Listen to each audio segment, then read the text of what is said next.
Le haut-commissaire des Nations Unies pour les droits de l'homme est notre leader cette semaine pour deux raisons. La première tient à l'organisation ces jours-ci à Madrid du sommet mondial contre la peine de mort, une croisade à laquelle elle est étroitement associée sur le plan personnel et au nom de l'ONU. La deuxième raison, c'est que cette magistrate sud-africaine d'origine tamoule est pleinement engagée aux côtés de ceux qui cherchent en Syrie à faire condamner les nombreux auteurs des violations des droits de l'homme, qu'ils soient perpétrés par le régime de Bachar el-Assad comme par certains combattants des Katibas rebelle. Navi Pillay a 71 ans, elle est née à Durban, elle a pu mener ses études grâce aux dons de la communauté indienne en Afrique du Sud.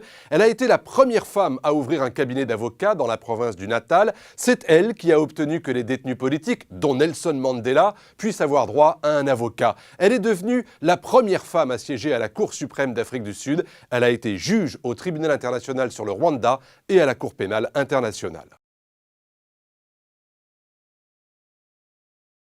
Malheureusement et concrètement, pas grand-chose. La peine de mort appartient aux droits des États et ils sont souverains dans leur application. La Charte des Nations Unies mentionne la peine de mort, mais uniquement dans un protocole facultatif pour dire que les Nations Unies sont favorables à son abolition. Ce qui n'empêche pas le Haut Commissariat aux droits de l'homme de signaler à chacun des États sa réprobation lorsqu'une personne est exécutée. L'ONU pointe du doigt les quelques 90 pays qui ont encore recours à la peine capitale, mais singulièrement ceux qui en abusent.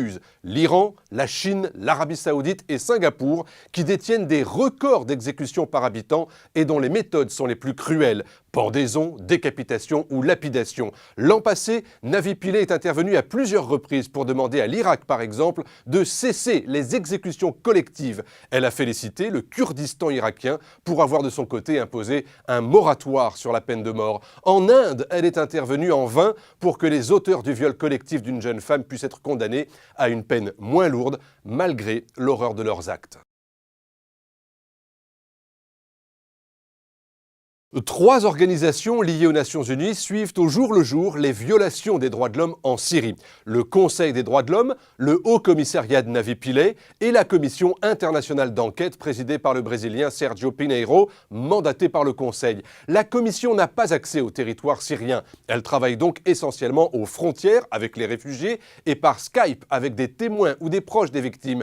Et ce qui ressort de ces différents rapports, c'est que le régime syrien porte une responsabilité énorme dans les nombreuses violations, notamment vis-à-vis des populations civiles, les femmes et les enfants. Mais les rebelles ne sont pas épargnés, leur manque de discipline les ont conduits à commettre des crimes de guerre. Alors comment les punir? Navi Pillay a connu en Afrique du Sud le grand succès de la fameuse commission Vérité et Réconciliation, avouer ses crimes pour mieux se les faire pardonner par les victimes.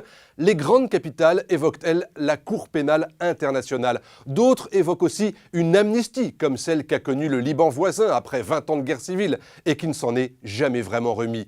Mais quel que soit le scénario qui prévaudra, quand cette guerre sera terminée, il faudra bien que les responsables des atrocités payent le prix fort pour ne pas favoriser une forme d'impunité porteuse de récidive.